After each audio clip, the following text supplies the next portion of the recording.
श्रीरङ्गनाथपादुकासहस्रं पद्धति 9 वन्दिवैतालिकपद्धतिः अनुष्टु नमस्ते पादुके पुंसां संसारार्णवसेतवे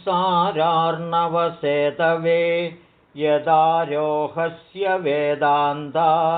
वन्दिवैतालिका स्वयं मालिनी उचितमुपचरिष्यन् रङ्गनाथप्रभाते विधिशिवसनकाद्यान् बाह्यकक्ष्यानिरुद्धान् चरणकमलसेवा सौख्य साम्राज्यभाजां प्रथमविहितभागां पादुकामाद्रियेथाः मन्दाक्रान्ता पद्माजुष्टं भजतु चरणं पादुका लब्धवारा प्रत्यासन्नास्तव परिजनाः प्रातरास्तानयोग्याः अर्धोन्मेषादधिकसुभगा मर्धनिद्रानुषङ्गां नाभिपद्मे तव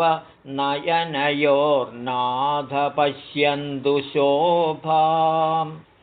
मालिनी उपनमधिमुहूर्तं शेषसिद्धान्तसिद्धं तदिह चरणरक्षा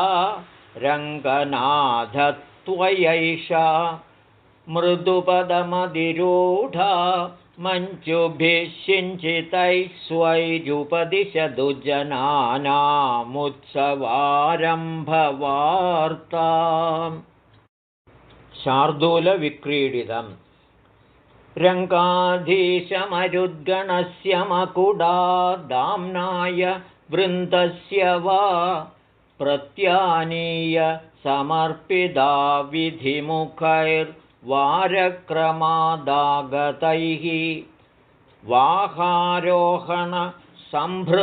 श्रमभरं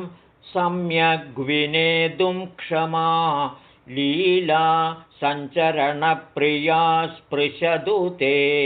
पादाम्बुजं पादुका वसन्ततिलकं वृत्तं क्रमेण बहुधा नियुतं विधीनामर्धं द्वितीयमिदमङ्गुरिदं तवाह्नः नीला सखीभिरुपनीय निवेश्यमाना मङ्क्तुं प्रभो त्वरयते मणिपादुका त्वाम् दिव्याप्सरोभिरुपदर्शितदीपवर्गे रङ्गाधिराजसुभगे रजनीमुखेऽस्मिन् संरक्षिणी चरणयोत्सविलासवृत्तिनीराजनासनमस्सौ नयतु स्वयं त्वाम् रथोद्धता आसनादुचितमासनान्तरं रङ्गनाथ यदि गन्तुमीहसे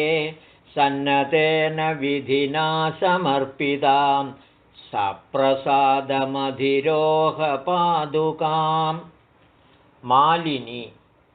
परिजनवनिताभिः प्रेषितः प्राञ्चलिस्त्वां प्रणमतिमदनोऽयं देवशुद्धान्तदासः फणिपतिशयनीयं प्रापयित्री सलीलं पदकमलमियं ते पादुका पर्युपास्तां गीति इति निगमवन्दिवचसा समये समये गृहीतसङ्केतः अभिसरति रङ्गनाथः प्रतिपदभोगाय पादुके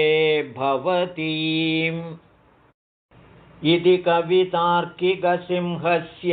सर्वतन्त्रस्वतन्त्रस्य श्रीमद्वेङ्कटनाथस्य श्रीमद्वेदान्ताचार्यस्य कृतिषु श्रीरङ्गनाथ पादुकासहस्रे वैदालिकपद्धतिर्नवमी। ॐ